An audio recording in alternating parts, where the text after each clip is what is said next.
Simone Verdier, bonjour. Vous êtes Bonjour. productrice. On est sur la deuxième édition de Mirepoix mais le couvert. Et donc, en quoi une manifestation de ce type est importante pour un producteur? Alors, ici sur le pays des Pyrénées-Cathares, c'est extrêmement difficile d'arriver à vivre de l'agriculture. Il n'y a pas des structures importantes, la valeur agronomique des terres n'est pas super. Et donc pour nous, la seule issue, c'est de produire et de vendre en direct. Les circuits courts, c'est la seule solution pour arriver à vivre de notre travail. Et pour vivre de notre travail, il faut vendre. Et cette manifestation permet de nous faire connaître et puis d'engager une dynamique. Et si on est capable de s'organiser pour vendre sur place, on sera aussi capable de s'organiser pour vendre à l'extérieur. On voit que sur la manifestation, les producteurs sont véritablement présents. Est-ce qu'il y a une sélection naturelle, une motivation particulière? Pourquoi on a ce charme à cette manifestation? Alors, je pense que dans ces manifestations qui se veulent de produits locaux, de produits du terroir, il faut avoir une sélection. Il ne faut pas accepter de revendeurs, pas de commerçants, parce que sinon c'est des produits qui viennent d'un peu toute la France et même au-delà, même s'ils sont de qualité.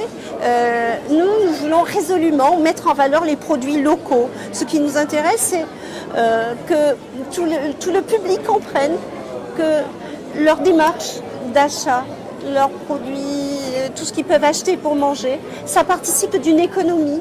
S'ils achètent au voisin, eh ben le voisin pourra vivre, pourra rester au pays et ça favorise vraiment l'économie locale. Puisqu'on voit que sur les couverts, la manifestation n'a pas pris tout l'espace qu'elle pourrait prendre. Donc quelque part, c'est volontaire cette démarche d'y aller petit à petit, bien sélectif, et non pas avoir toujours très gros et parfois déraper. Alors, nous sommes des débutants en organisation, des débutants. Il y a une belle équipe soudée qui a envie, qui a beaucoup d'énergie, mais nous démarrons. Et il y a beaucoup de choses qui se passent dans la semaine, il y a beaucoup de choses à organiser, le concours de cuisine, le concours. Nous voulons associer les restaurateurs, nous ne voulons pas non plus grandir trop vite. Nous avançons à notre vitesse et nous espérons que d'autres producteurs nous rejoindront. Voilà. Et je pense qu'il y a quand même un potentiel, on sent le potentiel ici. Il y a un potentiel énorme. Et sur les 200 producteurs de notre canton, je pense que près de la moitié vendent en vente directe. Plus ou moins organisé, plus ou moins bien, plus ou moins efficace. Mais le potentiel est énorme et il nous faut trouver des débouchés, ça c'est sûr. On peut avoir quelques chiffres sur le nombre de producteurs qui sont présents aujourd'hui?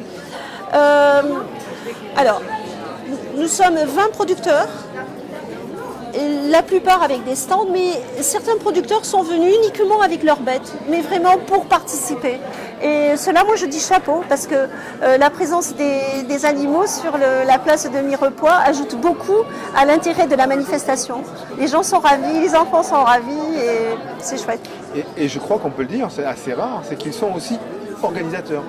C'est-à-dire qu'on les voit mettre les tables, découper le pain, et ils ne sont pas simplement sur des stands, contrairement à d'autres manifestations. Oui, c'est ça l'idée, c'est vraiment d'un bout à l'autre, c'est les producteurs et les restaurateurs vraiment unis pour organiser et valoriser cette fête. Mais aussi avec l'aide de l'Office du tourisme, de la communauté de communes. C'est ça l'intérêt de cette association. Et ça marche bien. On peut le dire.